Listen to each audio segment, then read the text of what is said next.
సుమన్ టీవీలో మీ business promotions కోసం ఈ కింది నెంబర్ను సంప్రదించగలరు.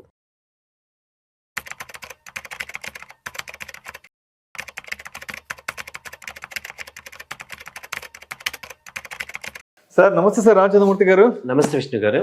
Welcome to Suman TV and welcome to Vishnu talks. Thank you sir.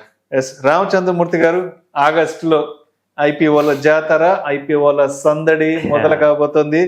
దాదాపు 25,000 కోట్ల రూపాయల నిధుల సమీకరణ లక్ష్యంగా పెద్ద పెద్ద కంపెనీలు ఐపీఓకి ఆన్బోర్డ్ కాబోతున్నాయి. ఆల్మోస్ట్ డజన్కు పైగా కంపెనీలు పబ్లిక్ ఆఫర్ కు సిద్ధంగా ఉన్నాయి. అసలు ఏ కంపెనీలు ఐపీఓకి రాబోతున్నాయి, ఐపీఓలో మనం పార్టిసిపేట్ చేయాలంటే మన వైపు నుంచి తప్పనిసరిగా ఎటువంటి అంశాలను క్షుణ్ణంగా పరిశీలించుకోవాలి, ఒక కంపెనీ ఐపీఓకి వచ్చిన వెంటనే కొనుక్కోవడం మంచిదా, లేదంటే ఓ నెల 2 నెలలు 3 నెలల తర్వాత వెయిట్ చేసి సెకండరీ మార్కెట్ లోకి వచ్చాక ఇన్వెస్ట్ చేసుకోవడం మంచిదా, కంప్లీట్ వివరాలని మన ఆడియన్స్ కి షేర్ చేయగలరు. థ్యాంక్ యూ అండి. మంచి టైంలో మంచి క్వశ్చన్ అడిగారు. ఎందుకంటే ఈ సెకండరీ మార్కెట్ ఎటు కూడా అంత పెద్ద రిజల్ట్స్ రావట్లేదు కాబట్టి ఇప్పుడు ఏదైనా ప్రైమరీ మార్కెట్లో బాగుందని చూస్తే ఇప్పుడు ఈ నెలల్లో 25,000 కోట్ల ఐపీఓలు వస్తున్నాయి. దానిలో ముఖ్యంగా ఏంటంటే జెప్టో ఒకటి ఫస్ట్ వస్తుంది. దానిలో 8,010 కోట్ల నిధుల సమీకరణ కోసం జెప్టో వస్తుంది. ఇప్పుడు ఈ జెప్టోని మనం చూస్తే లాస్ట్ 5 years నుంచి కూడా విపరీతమైన గ్రోత్ ఉంది. దీనిలో ఏంటంటే ఆఫర్ ఫర్ సేల్ ద్వారా 11.34 కోట్ల ఈక్విటీ షేర్లు రిలీజ్ చేస్తున్నారు.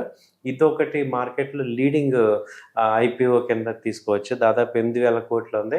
సో జెప్టో అనేది ఒక బెటర్ కింద చూసుకోవచ్చు. తర్వాత ఏంటంటే housing finance company true home IPO 3,000 కోట్ల సమీకరణ రానుంది ఐపీఓ అది. ఇందులో ఏంటంటే 1,500 కోట్లేమో న్యూ షేర్స్, అలాగే ఓఎఫ్ఎస్లో 1,500 కోట్లు ప్రమోటర్ సేల్ చేయడం ద్వారా తీసుకొస్తున్నారు. ఇది ట్రూ హోమ్ ఫైనాన్స్ అనేది పెద్దగా ఏంటంటే హౌసింగ్ ఫైనాన్స్ నార్మల్గానే ఉన్నాయి. Already Bajaj finance, LIC finance ఇవన్నీ ఉన్నాయి. అంతకుముందు ఎల్ఐసి గురించి బాగా చెప్పాం. సో ఎల్ఐసి రోజుల్లో గట్టిగా మాట్లాడుకున్నాం. సో ఈ హౌసింగ్ ఫైనాన్స్ అంత పెద్ద ప్లేయర్ అవ్వట్లేదు. బట్ జెప్టో అయితే కొంచెం first time online e commerce కాబట్టి అది కొంచెం బెటర్ అనిపిస్తుంది నా పర్సనల్గా.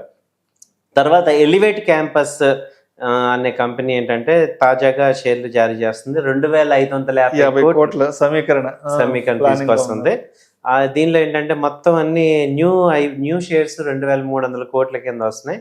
తర్వాత ఇన్ఫోవేటివ్ వ్యూ ఇండియా, ఇది కూడా 2,000 కోట్ల ఐపీఓ వస్తుంది. సో తర్వాత మిల్కీ మిస్ట్ డైరీ ప్రొడక్ట్స్, ఇది కూడా 1,553 కోట్ల ఐపీఓ వస్తుంది. అలాగే దీంతో పాటు దూత్ ట్రాన్స్మిషన్, అలాగే Gaja Alternative Asset Management, RG Industries, Rays of Belief, Hitech Engineers, Sankesh Jewellers, Learn UNS Education, ఇవన్నీ కూడా ఆగస్టులో వస్తున్నాయి. ఈ జూన్లో లాస్ట్ 2 రోజుల్లో 2 కంపెనీలు ఉన్నాయి. మణిపాల్ హెల్త్, అలాగే జునిపర్ గ్రీన్ ఎనర్జీ, ఇవన్నీ కలిపితే 12 కంపెనీలు ఇప్పుడు వస్తున్నాయి అన్నమాట ఐపీఓలు.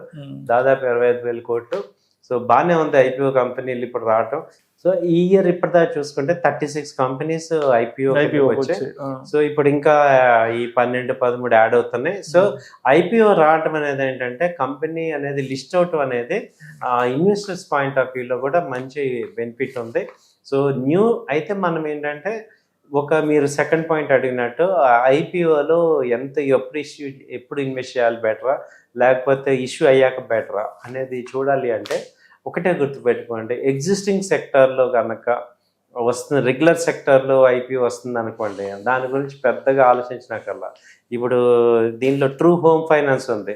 హౌసింగ్ ఫైనాన్స్లో మనకి రెగ్యులర్ కంపెనీలు ఉన్నాయి, ఇదొకటి యాడ్ ఆన్ కంపెనీ కాబట్టి అంత పెద్ద ఎక్కువ అక్కర్లేదు. కానీ ఇప్పుడు న్యూ సెక్టార్స్లో వస్తుంటే జస్ట్ లైక్ జెప్టోలో కానీ, తర్వాత ఈ ట్రాన్స్మిషన్స్ కానీ, తర్వాత ఈ ఆల్టర్నేటివ్ అసెట్ మేనేజ్మెంట్, ఇలాంటి కొన్ని న్యూ సెక్టార్స్, గ్రీన్ ఎనర్జీ, వీటిల్లో కొంచెం మనం ఛాన్సెస్ ఉంది గ్రో అవ్వటానికి. ఇప్పుడు ఇలాగే next milk mist dairy foods ఉన్నాయి. మనకు డైరీ ఫుడ్స్ ఆల్రెడీ కంపెనీలో పాల ప్యాకెట్లు, పెరుగు ప్యాకెట్లు మార్కెట్ లీడర్గా ఉన్నాడు ఈ మధ్య మనకి ఉన్నాయి. విజయ డైరీ ఆల్రెడీ రెగ్యులర్గా ఉంది. అలాగే ఇవన్నీ ఉన్నాయి కాబట్టి ఇవి కూడా ట్రై చేయటమే. బట్ ఎక్కువగా ఏంటంటే డైవర్సిఫైడ్ సెక్టర్స్ ఏమున్నాయో వాటిలో చూసుకోవటం బెస్ట్ ఆప్షన్ అనమాట. ఇప్పుడు రెగ్యులర్ సెక్టర్స్ ఏంటంటే ఐపీఓలో కొంత అలాట్ చేసుకోండి. ఫ్రీ అమౌంట్ ఏదైతే ఉందో, అంటే ఐపీఓ రావడం అనేది ఫ్రీ అమౌంట్ ఏదైతే ఉందో అది ట్రై చేయండి. ఒకవేళ ఐపీఓ ఫస్ట్ ఇప్పుడు మనం చూసిన స్పేస్ ఎక్స్ రిలీజ్ అయ్యాక 20% పెరిగింది. ఇవాళ ఏమైంది, మొత్తం 20% ఇష్యూ ప్రైస్ కన్నా తక్కువ ఉంది. కాబట్టి ఏంటంటే మీరు అడిగిన నెక్స్ట్ క్వశ్చన్ కొంచెం అంత మనకి రాకపోయిన నష్టమే లేదు. ఫస్ట్ 5 days 10 days అవి కొంచెం హై అవుతున్నాయి, తర్వాత తగ్గిపోతున్నాయి. కాబట్టి ఐపీఓలో రాకపోయినది మాత్రం కూడా కంగారేం లేదు, ఏమీ లేదు. సో అప్లై చేసుకోండి. అవి కూడా ఎందుకంటే ఐపీఓలో ఏంటంటే ఆ కంపెనీ యొక్క ఒరిజినాలిటీ మనకు తెలీదు. లాస్ట్ 5 years డేటా తెలుస్తుంది తప్ప ఇంత పెద్ద డబ్బుని వాళ్ళు ఎలా హ్యాండిల్ చేస్తారు, ఏ రకంగా వాళ్ళు గ్రో అవుతారు అనేది తెలీదు. కాబట్టి ఒక 6 months to 8 months అయ్యాక కానీ వాళ్ళ యొక్క ఎలా ఆపరేషన్స్ చేస్తున్నారు ఏంటనేది చూసుకొని మళ్ళీ యాడ్ చేసుకోవచ్చు. సో కాబట్టి ఏంటంటే ఐపీఓ వచ్చాక 6 months వాచ్ చేసుకొని లాంగ్ టర్మ్ ఇన్వెస్ట్మెంట్ చేసుకునే వాళ్ళందరూ జనరల్గా ప్రొఫెషనల్స్ అందరూ అలాగే చేస్తారు. కొంత ఇక్కడ ఇన్వెస్ట్ చేస్తారు, మళ్ళీ డౌన్లో కానీ ఒక 6 months గ్యాప్లో పెర్ఫార్మెన్స్ చూసి యాడ్ చేసుకుంటారు. సో కాబట్టి ఏంటంటే ఐపీఓస్ ఓకే అడ్వాంటేజే, బట్ 100% హిట్ అయిపోతాయని చెప్పడానికి ఏమీ లేదు. సో లాంగ్ టర్మ్లో 1 year తర్వాత చూస్తే చాలా కంపెనీలు అదే రేంజ్లో ఉండటం కానీ కింద కానీ మార్కెట్ కండిషన్స్ బట్టి అప్ అండ్ డౌన్ అవటం కానీ జరుగుతుంటాయి. అయితే ఇప్పుడు రామచంద్రమూర్తి గారు ఎప్పుడైనా సరే ఐపీఓలు ఎప్పుడు ఆన్బోర్డ్ అవుతాయి అంటే మార్కెట్లు కొంత అనుకూలంగా ఉన్నప్పుడు, మార్కెట్ కండిషన్స్ ఫేవర్ గా ఉన్నప్పుడు ఐపీఓల సందడి, ఐపీఓల జాతర అనేది మొదలవుతుంది కదా.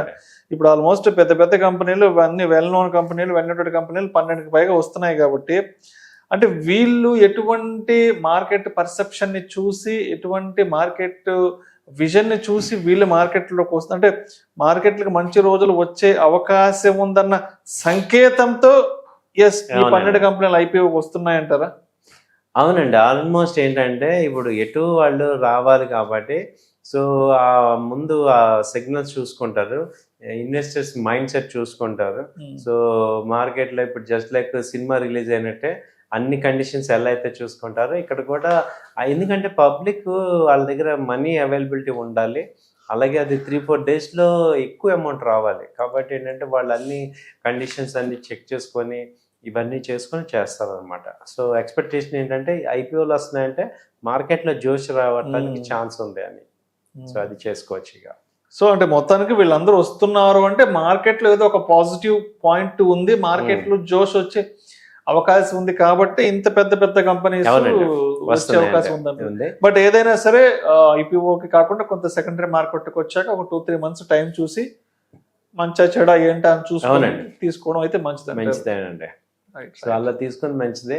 ఒకవేళ నిజంగా మంచి కంపెనీ కొంచెం హై రేట్ ఉన్నా కానీ నష్టం లేదు, ఎందుకంటే మనము కొన్న కంపెనీ పైకి వెళ్తున్నప్పుడు ఎక్కువ రేట్లో కొన్నా, కొంత ఎక్కువ రేట్లో కొన్నా నష్టం లేదు. ఎందుకంటే కాబట్టి ఇప్పుడు ఓన్లీ ఐపీఓలో వచ్చి 2-3 రోజులు తగ్గిపోయే కంపెనీ లాస్ అయ్యే కన్నా 1-2 సార్లు చూసుకొని బెటర్గా అనాలిసిస్ చేసుకోవటం బెటర్.